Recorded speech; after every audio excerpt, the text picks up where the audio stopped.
Good evening. Welcome to ATV. My name is Leyna Cotran. I'm your host for this evening. With me tonight is Najwa Mourad. Najwa immigrated to the Bay Area from Lebanon in 1976. She attended Woodside High School in Redwood City and got a BA in graphic design from San Jose State. She has had over 30 years experience in finance, administration, project management, and consulting, and leading strategic business initiatives for diverse markets. She is currently the Chief Administration and Financial Officer for NTM Consulting Services, which was recently voted in the top 10 enterprise software solutions in Pharma Outlook. Welcome to the show, Najwa. Thank you. Thanks for having me. Thank you. So let us start with your childhood, and we want to hear all about where you grew up, where you're from, and what life was like in Lebanon. Well, obviously I was born in Beirut, as you mentioned earlier. I grew up in an area called Hamra. Okay. At the time, it was like the happening area in Beirut, so a lot of the sidewalk cafes and shops and just a hopping city. Yep. Anywhere from Lebanon you wanted to have fun, you'd go to Hamra Street. Growing up as a young child, basically my entertainment was standing on the balcony. We lived on the 4th floor and just watching people, people watching the whole day. So that was a lot of fun for me. I went to a school called LESG, Lebanese Evangelical School for Girls. So I used to bus there every day, back and forth. That was my fun time with my friends on the bus. And then on weekends, I spent it mostly going up to my grandparents' house, which is in a small village in the Jazin area called Sfarey. So we would go up there every single weekend and spend the weekend in the village. My grandparents were into agriculture, so I always had the pleasure of waking up at 5 o'clock in the morning with my grandmother because we had to get to the karm and the orchards basically to pick up the grapes and figs and whatever else happened to be growing at that time.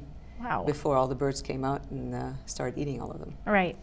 So little she knew, though, she used to make me climb in the trees so I can pick the ones that are high.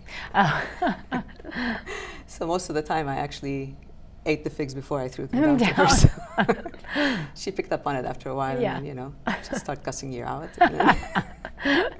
and off we went. Right. Did you grow up in a big family? Did you have a lot of brothers and sisters? I'm actually the youngest of 3 kids. Okay. 2 older brothers, so I'm the only girl and 2 older brothers. So I have a lot of tomboyishness in me. I had no option. My brother used to always babysit me. And their way of babysitting me was basically taking me with them to the soccer field and putting me as a goalie, so I won't tell my mom that they took me to the soccer field. So I always got to play with older boys, basically, on the soccer fields. And I know you're into athletics today. We'll definitely talk about that in a bit. Yeah. So I know you immigrated to the Bay Area before high school. So were you middle school, elementary? When did you come here to the Bay Area? I actually finished elementary school in Lebanon, but when I got here, because of my age, I was only 12 at the time. They made me take 8th grade over again. Okay, so I had to go and take 8th grade, and then I went to Woodside High School after that. Okay. So what was it like being a teenager here, where your childhood is completely from a different country? I mean, what was the adjustment like for you? That's such a critical time, so.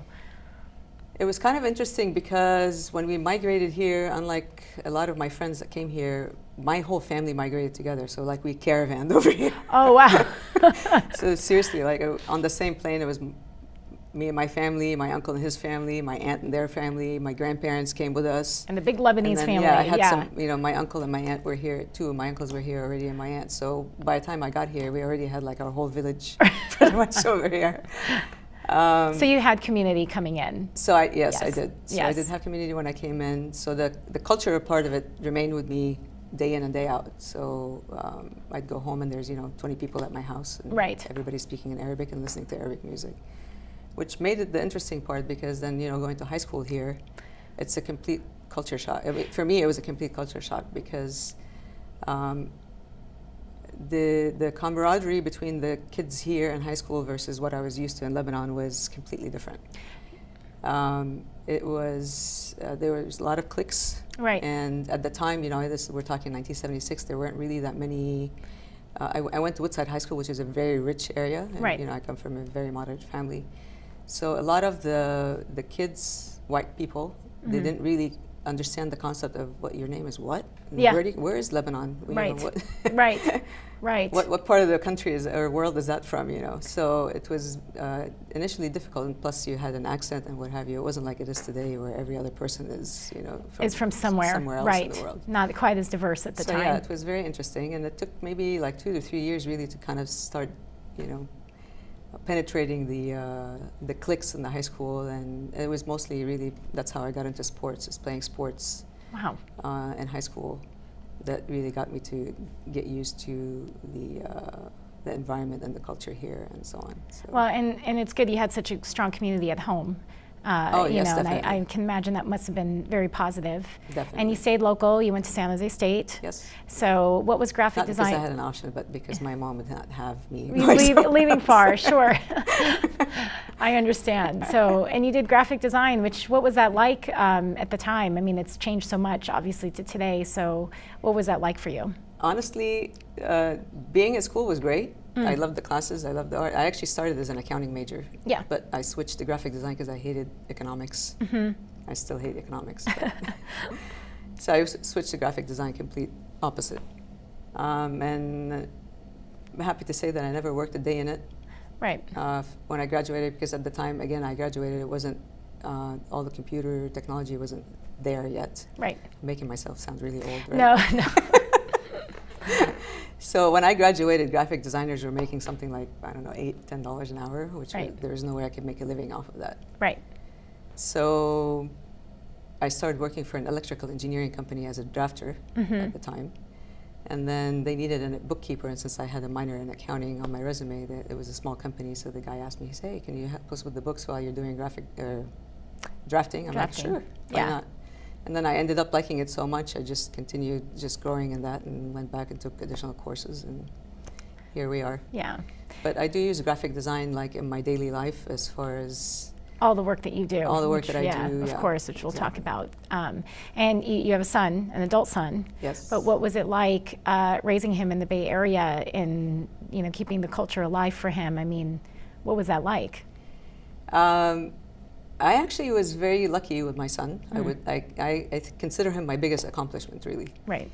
And I say that not because I think I'm an awesome parent, but I think the way that he and I interacted and grew up, we kind of grew up as friends rather than mother and child. Really, all the raising of my child happened until he was 5 years old. Right. After that, it was more, you know, our conversations were always like brother, sister, or friends, but age appropriate. So, right, you know, I wouldn't of course. obviously talk to him about things that I shouldn't be talking to him when he's 5 years old. Right, right.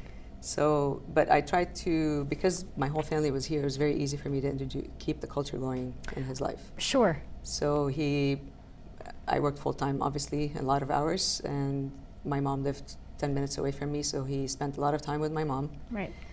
His teta, and until today, he calls her every day, he talks to her every day. Of course. Sometimes he talks to her more than he talks to me, but but yeah, he's very much attached to the Lebanese culture, the food, the music. He likes more the newer side of the music rather than the older side, of course. Right, but you know, to me, as long as he's listening to it, I have no problem. That's good. And he was actually with me in the youth group and the Debki. Yes. So I was the one. I tried to continue doing things in the culture so I can get him involved. So I coached Debki for a while in the church, and he was one of my group members. So right, and I've seen that Debki, and it is good. It is definitely good. Thank you. You know, you have such a unique background. I mean, I was looking through your bio. It's just accomplishment after accomplishment. So I kind of just want to start one by one. You have such a passion about the Lebanese culture, raising Lebanese awareness. So I wanted to start by talking about your work with the SOS Children's Village for Lebanon and what you do for them and what the organization is about. So as I mentioned earlier, I come from, my grandparents lived in this small town called Sfarei. And many years after I came to the States, they actually opened an SOS village in the village. Oh, okay. So there's about 10 homes for the SOS specifically in my hometown. So it took a long time for me to go back to Lebanon after I migrated here. And when I went back there, one of my cousins said, hey, let me take you to this place. You're going to like it a lot. So when I went there, I just fell in love with the whole idea. It's basically, the SOS is like if you think about it, like a group home. Okay. We have them here, group homes. So it's a village that has like 10 homes in it. Each home could have up to 8 kids. Okay, wow. The homes have typically a mom and an aunt in them. And they really operate like a family in the home. So these kids either have lost their parents in the war, or their parents passed away, or they have maybe one parent but they can't afford to support their kids or raise them. They could also be into drugs or whatever else. So the SOS takes them in and they raise the child and they support them 100% until they're 18 years old and they've graduated from high school. Wow, that's amazing. So yeah, so I basically fell in love with the idea, and I was asking how we can help from here, and I found, that $1 here goes a long way there. Right. So when I came back, I started thinking of ideas of how we can help support this SOS Children's Villages, and started doing some fundraising events for them, and we went from there. And I meant to ask earlier, but do you travel back to Lebanon often, recently or throughout the years? I mean, do you go pretty often? I do now go ever since, I believe, 2008. I started going back every year. Okay. Prior to that, since 76, I had only gone back twice. Right, largely probably due to the war and what was going on there at the time. That, and I really had no interest in actually going there because my whole family was here. Like, yes. A lot of my friends would go back every summer, but because all their families were there. Right, and in your right? case, and for that's me, right. all my family was here. Right. So it's like, oh, what do I need to go to Lebanon for? Right, yeah, So, that makes sense. And has your son gone? Did you take him with you? Yes, I've taken him several times. He loves it. Yeah. And yeah, so we go often. I'm trying to see if I can talk him into going there for his honeymoon that's coming up next year. That's right. Yes, he's getting married. We had talked about that earlier. And I know you got involved with Our Lady of Lebanon Church in Millbrae. I know there's a lot of roles that you've had, particularly in the music aspect. I know you've taught Debke and so forth, but wanted to hear more about your work with Our Lady of Lebanon. I actually started with them. Ironically, my family are actually the ones who started that whole church here. Oh, okay. So my mom came here. She speaks English, but she wanted to hear her mass in Arabic. So she kept on nagging my uncle that she wanted to have a church in the area. Yeah. So then he started bringing a priest from Oregon down here like once every quarter, and he would have a mass at his house, and they'd invite the family and the friends for the mass in his house. And then they started asking the bishop if they want to open a church here, and he's like, well, you have to have 50 families to sign, to open up a church. So they started this whole thing of getting signatures so they can start the church, and they ended up doing it. And here we are today, many years afterwards. So my involvement with the church really has been from day one. Ever since they opened their doors, I've been either, Sundays after church, I'd be selling whatever na'ish and things that people made so we can make money to raise for the church, or I'd be singing in the choir, or as I got older, then I participated on the board in several of the committees, finance, social events, and whatever else they needed. Right. I was actually in the church choir for about 15 years, probably, singing. And then I don't have the greatest voice, but, I can sing on tune. Yeah, and then we still have to talk about your drumming. Yes. I love that drum. Yes, with the Lebanese flag, and it's glittery, and it's one of the best things I think about some of the stuff that you do. You're an excellent drummer. I've seen you play. Thanks. I wouldn't say excellent, but it's a hobby for me, really. Yeah. I've never taken music professionally. I've always had a really good ear for music. And in honesty, that's like my go-to thing is music. My zen is music. If I'm in a bad mood, I listen to music. If I'm in a good mood, I listen to the music. If I'm working in my office, I close the door, I turn on the music. Yes.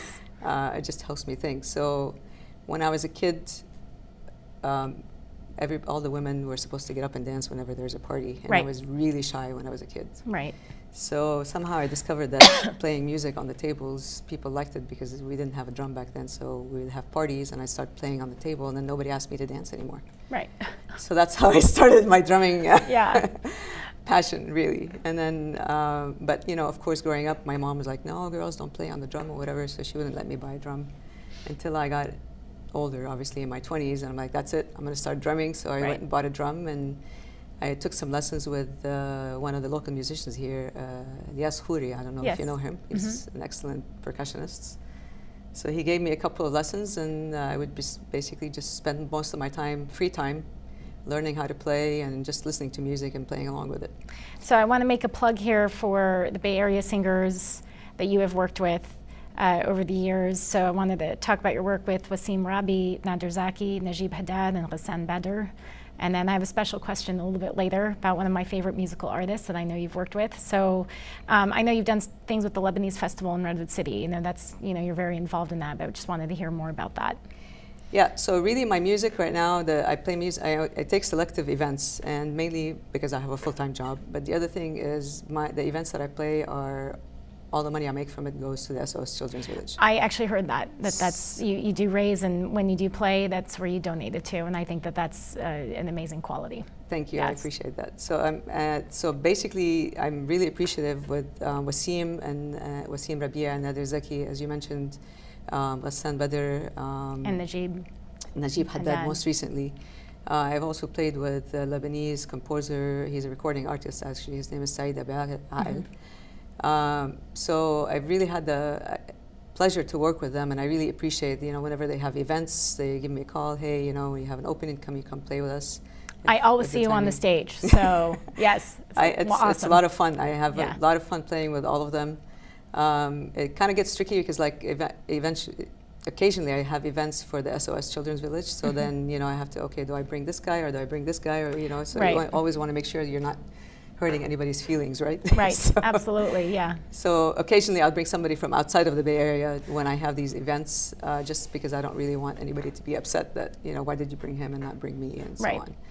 So, but I'm really fortunate that I've been able to play with all of them, several events and whatever possible. So I'm going to great put in a guys. special plug for Layla Milky. So Layla Yes. Milky we had on the show, I want to say a couple months ago. We did a 2-part series, so I got to interview her in the first show, and then Saad Asfour and we got to hear her play. I'm a huge fan. My daughter's a huge fan. We really love Layla and her work, but we wanted to hear about what you do with her and the accomplishments that you guys have done together. I got introduced to Layla Milky in 2016. One of my friends that lives in LA, I was actually organizing a NAM convention. It was a convention for the Marinite community. Yes. And it was a national convention, so they typically have like 3,000 people attend this convention. Right. And I was a chairperson for the entertainment committee. So I had to come up with entertainment for 4 days, Thursday, Friday, Saturday, Sunday. Right. One of my friends that lived in LA, she's like, hey, there's this really great Lebanese artist here. Her name is Layla Milky. She's originally from the Bay Area, so maybe you want to talk to her and see. So I had already talked to like Aline Lahoud, to Roni Barak, he's an amazing percussionist from Lebanon. I had talked to a couple of other people from Lebanon also doing like they do Fairuz songs and what have you. And then I'm like, okay, well, I'll call Layla and see. You know, I had no idea who she was or what she did or anything. Right. The first conversation with Layla, and we started talking, I just fell in love with her personality and her passion for music and Lebanon and Yes. so on. So I'm like, well, you know, there's this event happening. I really can't, you know, offer much, but it'll be great exposure if you want to come and help us out or whatever. And she's like, yeah, sure, that'd be great and whatever. So we started communicating at that point. She came and performed at the event, and everybody just fell in love with her. She is so talented. She actually, it was very tough for her because she came up after Jumana Mdawar, which is it was on a Thursday night, which is supposed to be like a, what do you call it? Like not gospel music, but mostly taratil, Right. hymns. Yeah. So, and Jumana Mdawar is like really well known, you know, all over the Middle East, and everybody was like waiting for Jumana. And she, as soon as Jumana came off of stage, Layla went up and she started. People were leaving the room, and then Layla started her Amazing Grace. Right. No, Ave Maria. Yeah. She started Ave Maria, and people literally like stopped in their tracks and they turned like, who is this person, right? Yeah. And she just was amazing. So since then, I've actually worked with her several times. So I started bringing her up here for events. She's helped me out with a couple of SOS events. She's also done a couple of church events with us, some things for the WLCU. Right. So I've been working with her, and I think she's going to be coming back up For next one of month. our AACC events, yes, Yes. on October 26th. I had heard that also. I love your passion for the arts, which is a rare find here in the Bay Area, filled with technology and whatnot. So what do you hope people will gain from being exposed to the arts, especially, I mean, for the Lebanese awareness aspect? I mean, you seem so passionate about it, but what motivates you to go there? Look, growing up as a Lebanese here, I always consider myself Lebanese before American, though I've lived here more Yes. of my life than I did in Lebanon. And the reason for that is because I think I've been fortunate to be able to separate culture from reality, so to speak. Right, right. Right, because a lot of times when we migrate somewhere, we're stuck in our cultural mind that no, we're going somewhere new and we don't want to adapt and whatever. You really have to adapt. And for me, the way I look at it, the best way to adapt is through art. Right. Art really has no culture, it has no religion, it has nothing. You just listen to music, you draw, you do whatever it is that you like to do with art. Yep. And it brings people together in any way, shape, or form, whether it was dancing, whether it was drawing, whether it was music. Right. So for me, it's if you want to gather a bunch of people together on a plain level table, what better thing to do other than use art for that, music or art. I think I think it's wonderful, but you still have the technology aspect. So please tell us about what it's like to be a CFO and a CAO of a consulting service company. Oh my God. What a huge accomplishment. So actually our company is a software company, and we do specifically compliance management software for research, medical research institutions. So most of our customers and clients are large pharmaceutical or academic institutions at medical schools. My door, literally all day long, I manage all the admin, finance, HR, IT, and some of the client services aspects of the business. So I have a revolving door. Yes. Never have the same moment twice in my days at work. Right. It's very challenging, but it's very rewarding. We're very fortunate. We have a group of people that are from all over the world. We have 25 employees that are literally from all over the country. All over the world. Right. We have people from Malaysia, from Lebanon, from Ukraine, from Russia, from India, from Germany, from Japan, yeah. Indonesia. So, for a small company, we're very diverse. So a lot of different cultures, but yet we somehow make it work, and we have great chemistry working together. So yes, it is challenging doing what I'm doing during the day. But my escape is always, I know when I walk through my door at home at night, I'm going to go and bang on my drums, and it's going to be all good. That's wonderful. What speaks to me the most in hearing about all that you've done is this concept of teamwork. Yes. It's in everything that you do, whether it's the music or the arts or sports. What is that like for you? What does it mean, teamwork for you? Well, definitely there's no I in team, right? So and if you want to be successful with anything, you have to get buy-in from the people you're working with. Right. Whether you're managing or whether you're, on the high end or on the low end. If you're on the low end, you have to work with your team to be able to be successful. And if you're on the high end, you have to work with the lower end people so you can get them to do what you need them to do, right? Right. And you as a lead, are you mentoring? Are you guiding? Do you offer mentoring, to others? I actually try to lead by example. I coach as much as possible. I always say, ask me the question 20 times rather than be stuck on something for hours and not know what to do. Right. And also when I do, like most of my employees, when I work with them, I try to guide them not basically just to do my work, but to grow in their own career and their path. Right. At least I try my best to do that. Whether I'm successful in doing it or not, I don't know, but at least that's my, my mentality when I'm working with my employees. So. And I didn't get to put the plug in for all the sports that you do. You still play sports today. I still do. Yes, and so soccer still? No soccer. I had to hang up my soccer shoes because of 6 knee surgeries and an ankle broken, but I do play volleyball and badminton. Oh, wow. Still actively 2 to 3 days a week, minimum. Wow.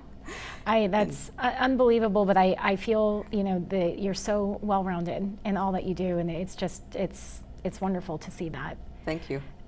So we'll have to wrap up soon. So I have a last question for you.